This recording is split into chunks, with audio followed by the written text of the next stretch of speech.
주님을 찬양합니다. 아멘. 오늘은 우리가 지지난주부터 지난주 오늘 이렇게 해서 창세기에 나오는 이런 인물들에 대해서 이제 오늘 결론에 온 것 같습니다.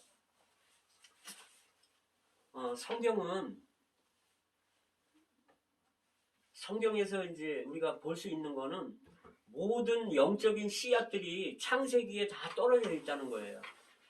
근데 이것들이 이제 사도행전과 서신서들을 통해서 자라가지고 계시록에서 수확하는 것을 볼 수 있습니다. 오늘의 말씀의 주제가 생명과 생명의 노선인데, 이 창세기에 생명의 씨가 떨어져 있어요. 그 다음에 어떤 사망의 씨가 떨어져 있습니다. 그래서 이 두 노선이, 생명의 노선과 사망의 노선이 계속 지금 달려가고 있는 것을 볼 수 있어요. 그래서 생명의 노선을 보면 에덴 동산에 생명나무가 있었습니다. 그리고 네 근원에서 발원하는 생명 강물이 있었어요.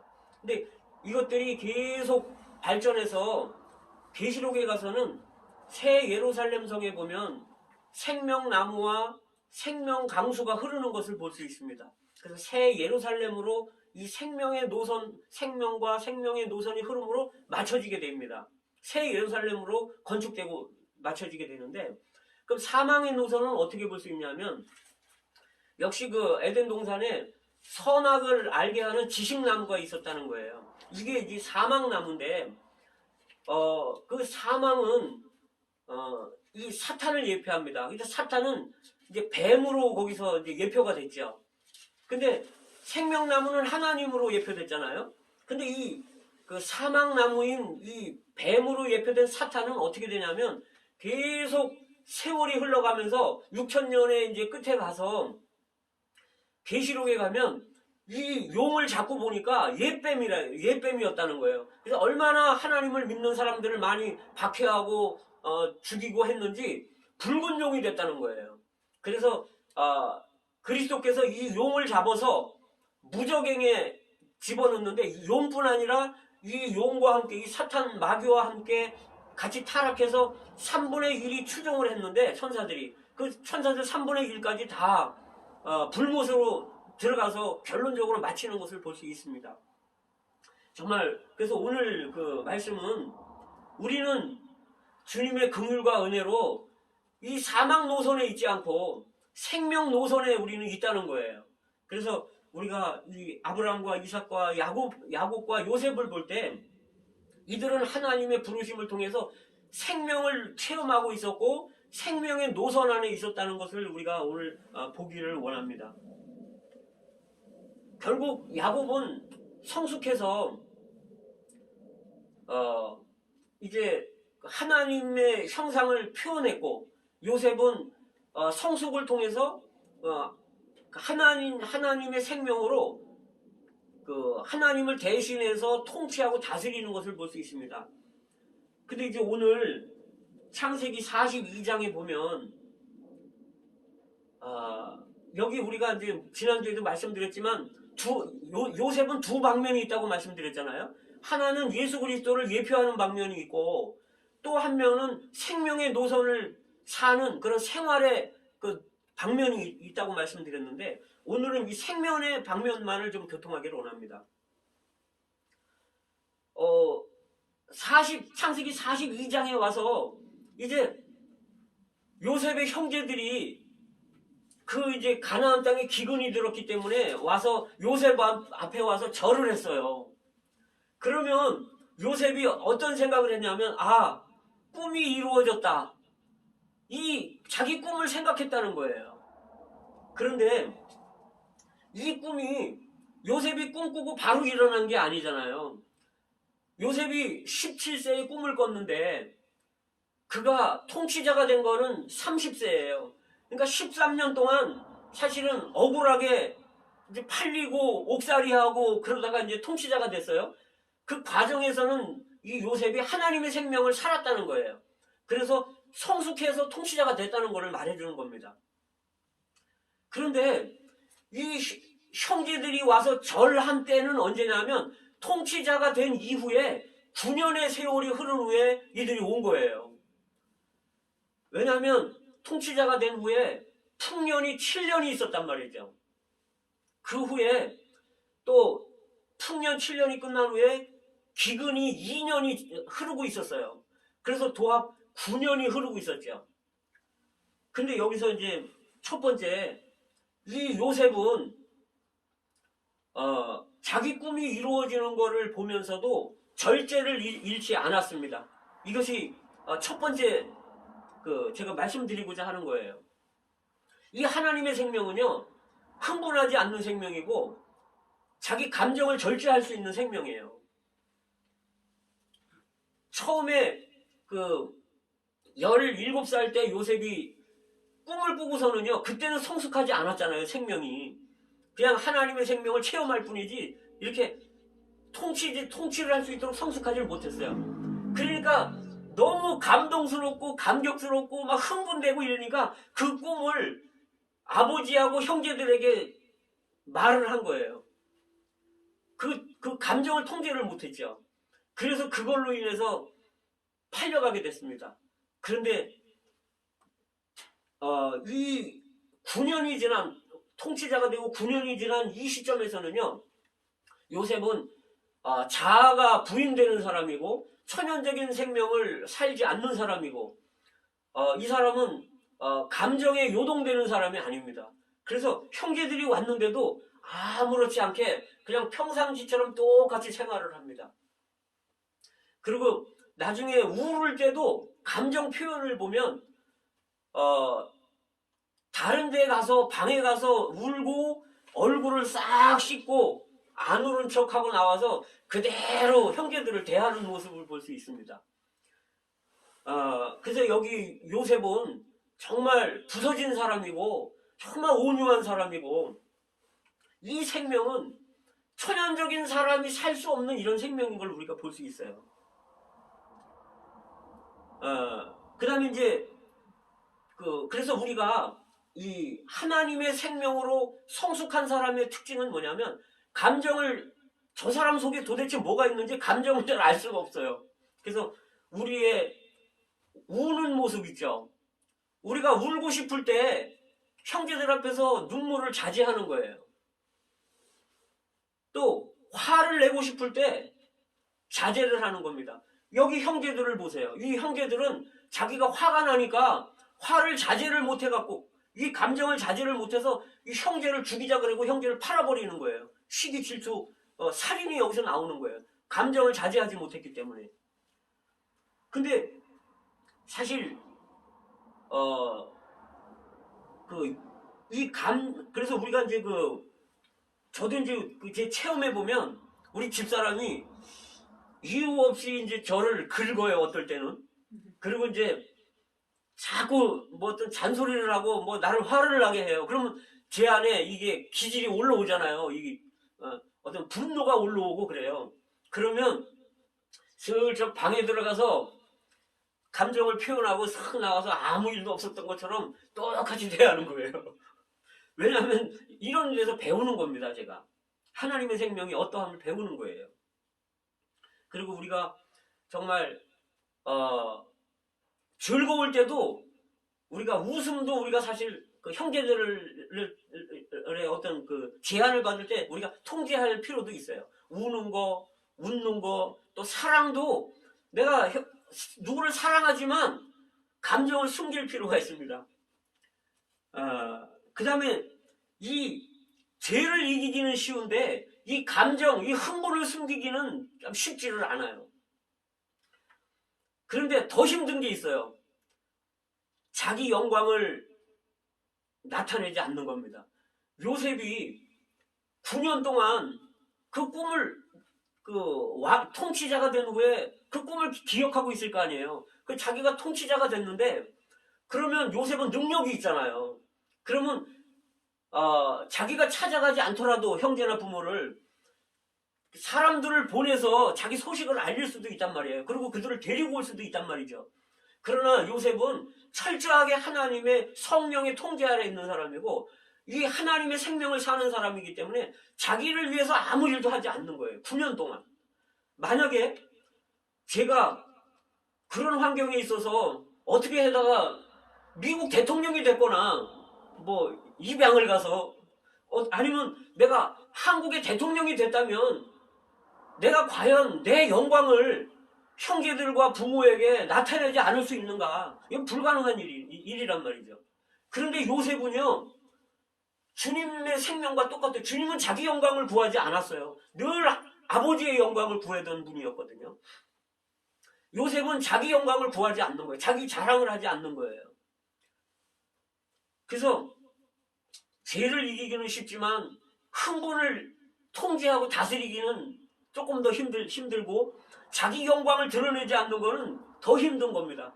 그러나 여기 요셉은 성숙한 사람이고 통치하는 생명을 갖고 있는 사람이기 때문에 이런 것을 다 통과하는 걸 볼 수 있습니다. 그 다음에 이제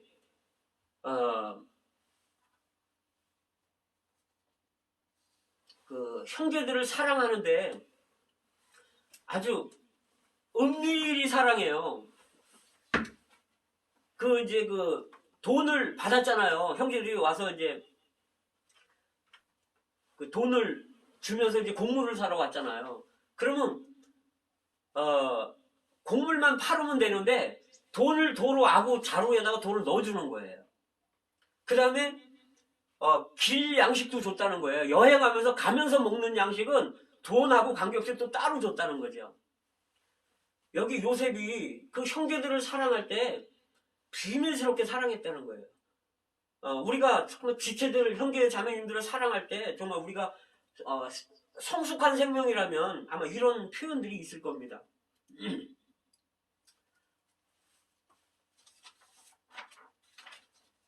근데 이제 또 하나가 보면 요셉은 형제들을 대할 때 아주 지혜로웠다는 거예요. 우리가 요셉은 사실 9년 동안 인내했잖아요. 그리고 그 인내도 사실 하나님의 생명이 아니고는 9년 동안 인내할 수가 없는 거예요. 뿐만 아니라 지혜로운데 하나님의 생명이 성숙한 사람일수록 인내가 있고 지혜가 있다는 겁니다. 그 형제들을 다룸에 있어서. 근데 이제 이 상황을 보면 형제들이 자기한테 와서 절을 하는 거예요. 그런데 통치자잖아요. 그러니까 감정을 표현하지 않고 여전히 통치자 노릇을 하는 거예요. 너희가 어디서 왔느냐. 그러니까 형제들이 우리는 가나안에서 곡물을 조금 사러 왔습니다. 그러니까 통치자의 어떤 모습을 보여주는 거예요. 아니다, 너희는 정탐꾼들이다. 너희가 우리나라를 엿보러 왔느니라. 그러니까 아닙니다. 우리는 한 아버지의 그 아들들로서 12형제가 있었는데 하나는 없어졌고 하나는 지금 아버지와 함께 있습니다. 그러니까 요셉이 너희가 그것을 증거하기 위해서는, 그걸 밝히기 위해서는 너희가 다 옥에 갇혀 있고 한 사람만 가서 그 막내 동생을 데리고 와야 너희가 나한테 거짓말을 안 하는 거를 내가 인정해 주겠다. 그러면서 3일 동안을 가두는 겁니다. 그런데 왜 요셉이 3일 동안 가뒀는지 저도 많은 때 이걸 몰랐어요. 근데 이번에 이제 이거를 제가 이렇게 깊이 추구하면서 이들이 요셉을 팔았기 때문에 요셉을 파는 것을 생각하게 하고 회개하게 하기 위해서 3일 동안 이 10명을 다 가둬놓는 거예요. 그럼 이들이 3시간도 아니고 3일 밤낮은 짧은 시간이 아니잖아요. 그러니까 그들이 안에서 무슨 얘기를 했겠어요? 요셉을 그때 팔지 말았어야 되는데 우리가 하나님한테 이 벌을 받는 거야 이렇게 생각을 하지 않았겠어요? 근데 이제 3일이 지난 후에 요셉이 이제 또 그들을 불렀습니다. 불러가지고는 이제 요셉이 생각이 바뀌었어요. 너희는 한 사람만 여기 옥에 갇혀 있고 나머지들은 너희가 독실한 자라 그러니까 나머지들은 식물을 줄 테니까 이걸 갖고 가서 너희와 너희 가족들이 주님을 면하라. 이제 그러니까 이제 그때 형제들이 이제 웅성웅성하면서 뭐라 그래 얘기냐면 그때 우리가 요셉을 팔지 말았어야 되는데 막 그러면서 이제 서로 막 이런 얘기를 하는 거예요. 그때 요셉하고 이 형제들 사이에는 통역을 하나 세웠다는 거예요. 가나안 사람들하고 이 애굽 사람들하고 말이 다르니까. 근데 요셉은 다 듣고 있는 거죠. 통역을 세웠지만. 그러니까 루벤이 하는 말이 봐라, 내가 그때 너네들한테 뭐라 그랬냐. 요셉을 죽이지 말자 그랬지 않냐. 근데 너네는 왜 이렇게 내 말을 안 들어가지고 우리 피값을 지금 지불하게 됐다 요셉 때문에. 그래서 저들끼리 막 얘기하는 거예요.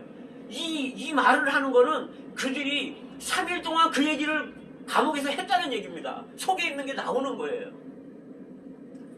근데 요셉이 지혜롭게 이들을 3일을 가둬서 그거를 생각나게 한 거예요. 사실은 이 10명의 형제들은 까마득히 이거 잊어버렸을 거예요.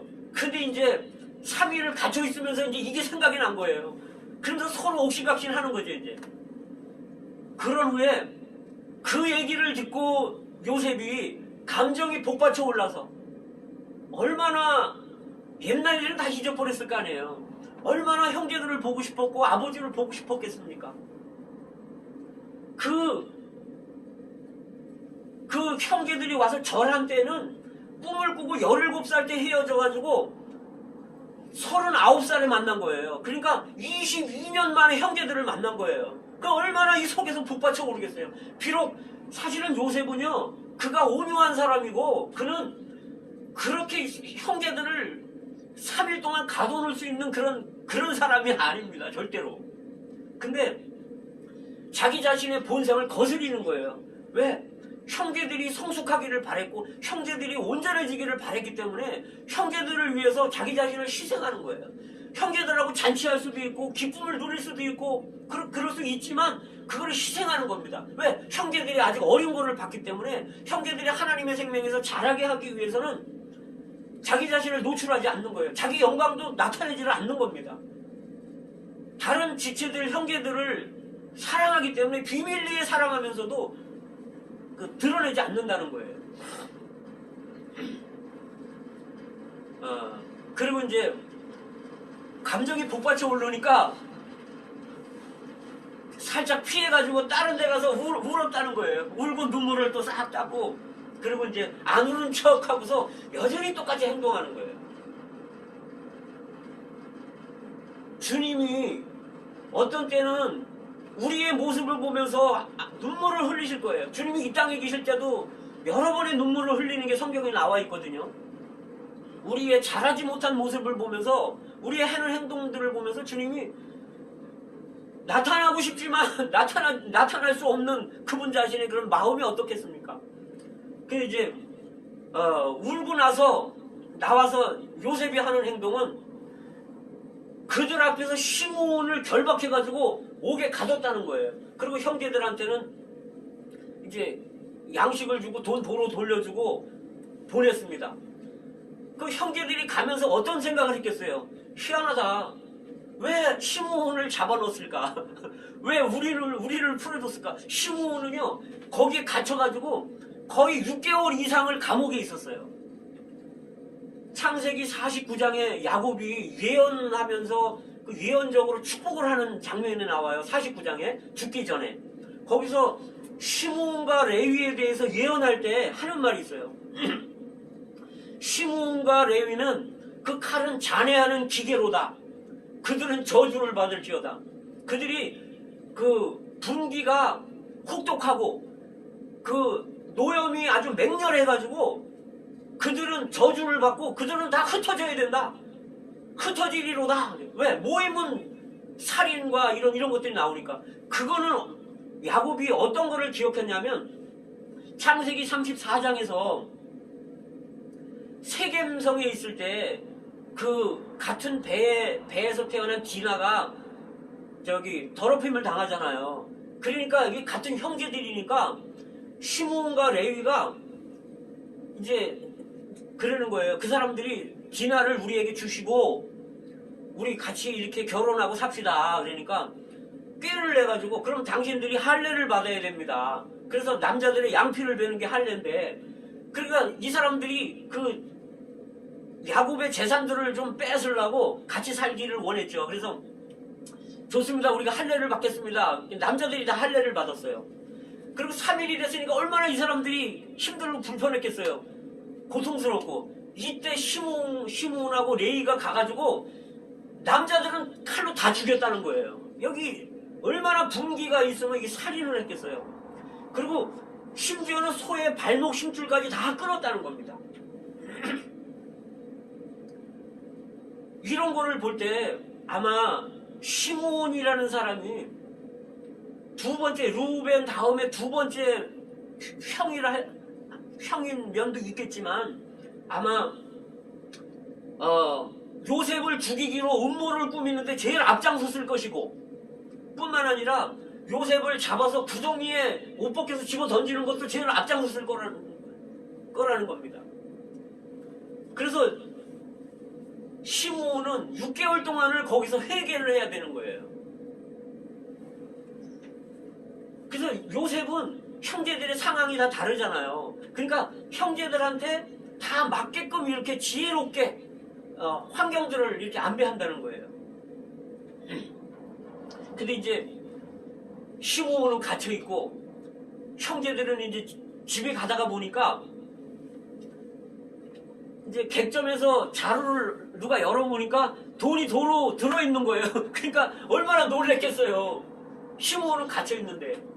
그런데 집에 가서 이제 아버지한테 얘기를 한 거예요. 야곱한테 소소하게 다 얘기를 했죠. 그러니까 아버지가 야, 니네 왜 베냐민 얘기를 해가지고 베냐민까지